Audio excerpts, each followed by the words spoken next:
Over the last few months, businesses have been put under extreme amounts of stress, to say the very least. The lockdowns have forced some businesses to completely shut down, and others to remain open, but with significantly less revenue. This has caused many companies to take some financial actions that they would normally never take. And that is why we are seeing the creation of a new economic crisis. A crisis that will affect millions of people around the world, and yet most people don't even know what it is. What country do you think had the wealthiest citizens in the year 1990? Was it a great Western power like the United States or the UK? Maybe it was a Nordic country like Norway or Sweden. Or could it have possibly been the economic powers of the Germans or the French? Well, none of those are the right answer. The wealthiest people in the world out of all industrial nations in 1990 was actually the Japanese. You see, World War II decimated large parts of Japan and took out an estimated 40% of Japan's infrastructure. However, this devastation allowed Japan to rebuild their entire economy from scratch. They rapidly built modern factories throughout Japan, which gave them a massive advantage over other nations whose factories were old and comparatively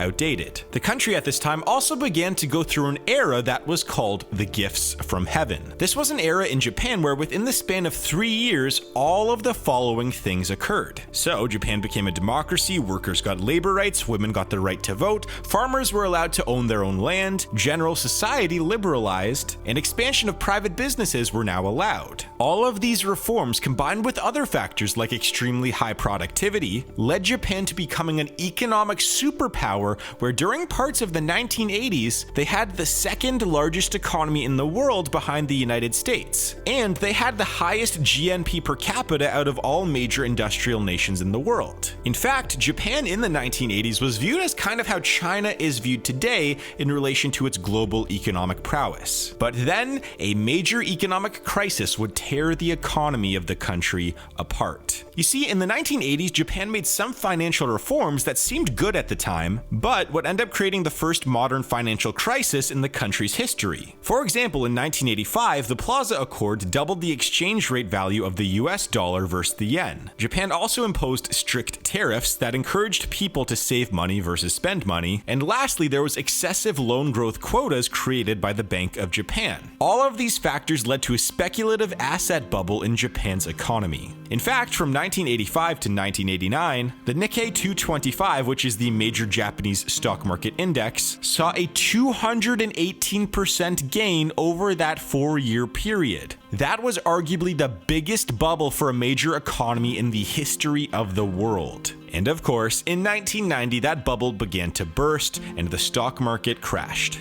And it crashed so hard that to this day, the closing price of the Japanese stock market has never surpassed the peak that it reached in 1989. Now, this crash radiated throughout the Japanese economy. Unemployment spiked, GDP growth went negative, and a ton of giant companies were left with tons of debt and little to no revenue to pay back that debt. And this was the creation of what became known as zombie companies. So what happened was that a large portion of Japanese companies were loaded with debt and could not pay back that debt in full. But they could pay back essentially the bare minimum amount of debt in order to just keep the company alive. And what this meant was Japanese companies had to take on more debt or get bailed out by the Japanese government in order to just get by. But here was the trouble. It was that even though many corporations got bailouts or took on additional loans, these companies were too debt-ridden to survive in the long term anyways. So pretty much these companies were loaded with debt and were already dead, but were acting as if they were alive. And that is why they were called zombie companies. And the creation of these zombie companies were the largest contributing factor to Japan's economic decline over the following decade. A decade that would become known as the Lost Decade. And today we might be seeing something like this happening again, but this time it might be all over the world. For example, in 2005, 2.5% of all US companies were considered zombie companies, or in other words, companies that were being kept alive solely from debt. But then the 2008 financial crisis happened, and the rapid creation of zombie companies began. From 2005 to 2019, the percentage of zombie companies in the US increased from 2.5% to 16%, and that was before this pandemic. You see, over the last few months alone, the pandemic has catapulted the percentage of zombie companies from 16% to 19%, a number that is close to what we saw in Japan in the 1990s. Now, what does this mean for the current economy? Well, the first thing is that you have a bunch of companies that are being solely kept alive by debt and are very close to bankruptcy, or at the very least will experience zero growth for years to come. And some of the biggest banks and investors in the world are seeing the same thing.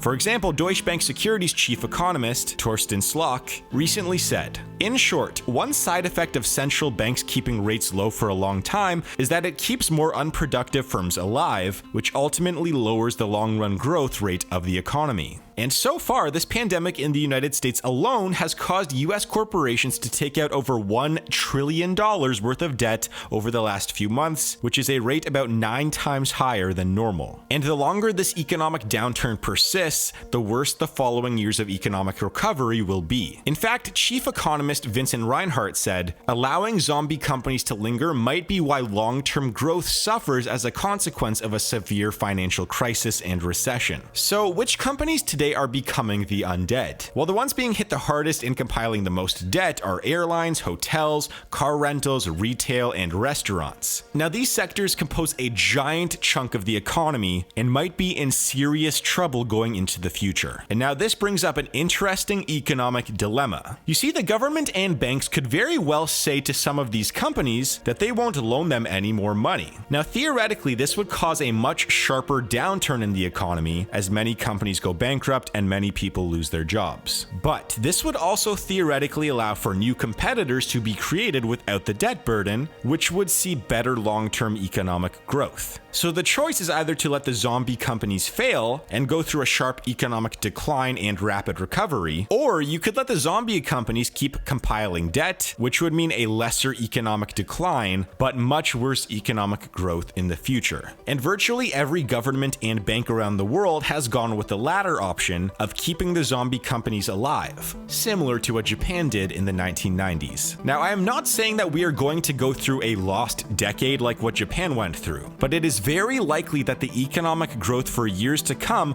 will be significantly lower due to the compilation of debt and the inability of many companies to pay back that debt. But there is some troubling statistics that have come from prolonged periods of keeping zombie companies alive. So Japan before 1990 was consistently seeing 4 to 6% GDP growth rates. And these were fairly high growth rates for an economy as large as it was. But over the past 30 years, the average growth rate of Japan's economy has been just over a measly 1%. Also, since 1997, wages in Japan have decreased by 13%, and the amount of precarious employment has increased to an astounding 30%. Now, there are other large factors contributing to Japan's economic stagnation over the last 3 decades, but the creation of zombie companies is viewed as the largest contributing factor to their economic slowdown of the 1990s, and these zombie companies likely amplified all of their other economic flaws during that time. And so all I'm trying to say is this: even though right now we are going through bad economic times, and it seems like the economy is rapidly recovering to a certain extent, there are a ton of companies right now that are solely running on debt. And not even debt that they can pay back in full, but debt that they are only making minimum payments on. So even though many of these companies may not go belly up,